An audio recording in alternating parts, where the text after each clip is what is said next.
it's real easy for everybody to, good leadership is like when you hear the coach say, well, if everything goes great, it's the player's responsibility. If everything goes bad, it's my fault, right? Like when things are going good, pass that on and raise somebody else, build them up.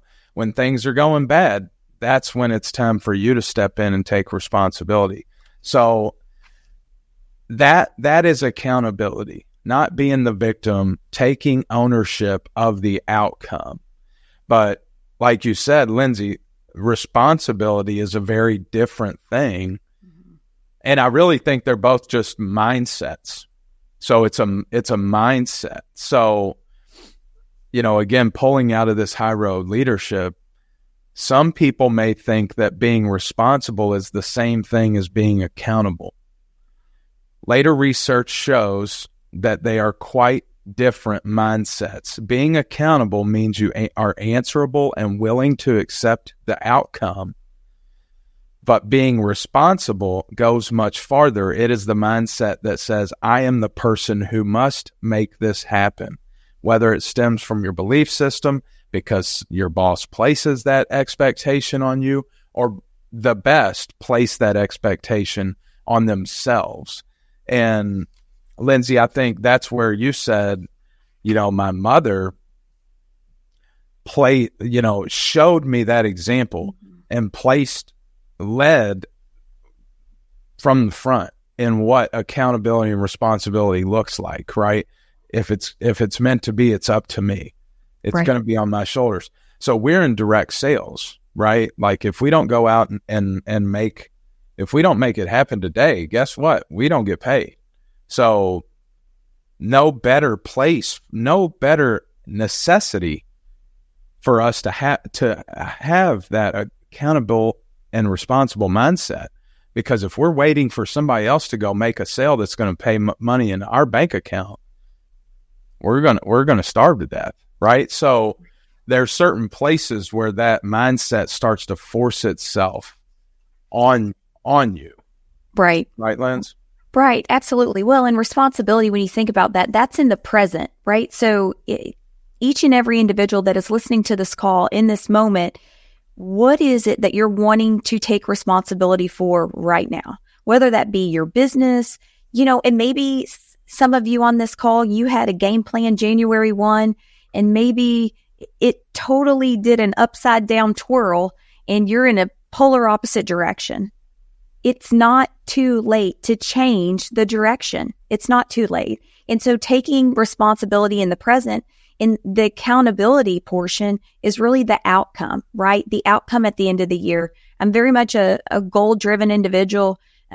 I have daily goals, I have weekly goals, I have yearly goals of what it is that I personally want to accomplish in from a team aspect as well. And so, looking at what outcome do we want at the end of the year, right? It's not too late. It's the middle of July, but it's not too late to change that direction. So I want to encourage you all to think about where you started January 1, and it's okay to start over. I know it's not fun. We've all been there. We've all started over again, whether it's a health journey, trying to drink more water, reading more books, ensuring that, as far as spiritually, whatever that is for you, it's not too late to change.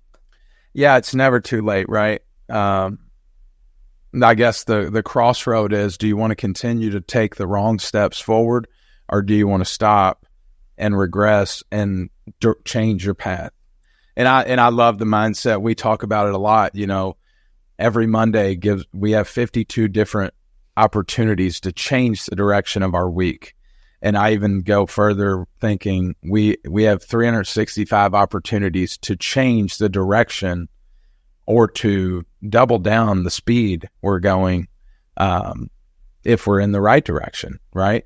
And that's where I think what you got asked me kind of initially was like, why do you make these choices, right? Like we've said, it's the hard road. It's the hard path. It's against the grain. It's upstream. Why would you do that?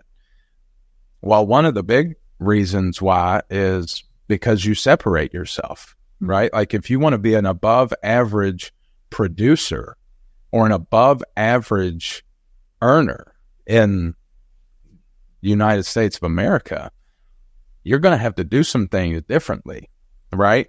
So when you do hold yourself accountable, when you do hold yourself responsible for those outcomes, number one, you've already separated yourself from 95% of the population and you become different. Number two is that when you hold yourself accountable to these different things, you create consistency. And us being in a commission-based sales world, there's nothing better than creating consistency in your outcome, because so many people look at our world as commission-based sales as this, up and down and roller highs and lows. And sometimes it's great. And then other times you're wondering what I'm going to pivot to do next. So consistency comes from accountability. And what I want to pair, so when we say, if it's meant to be, it's up to me, I want to make sure that that's also paired up with, it's never going to be done alone.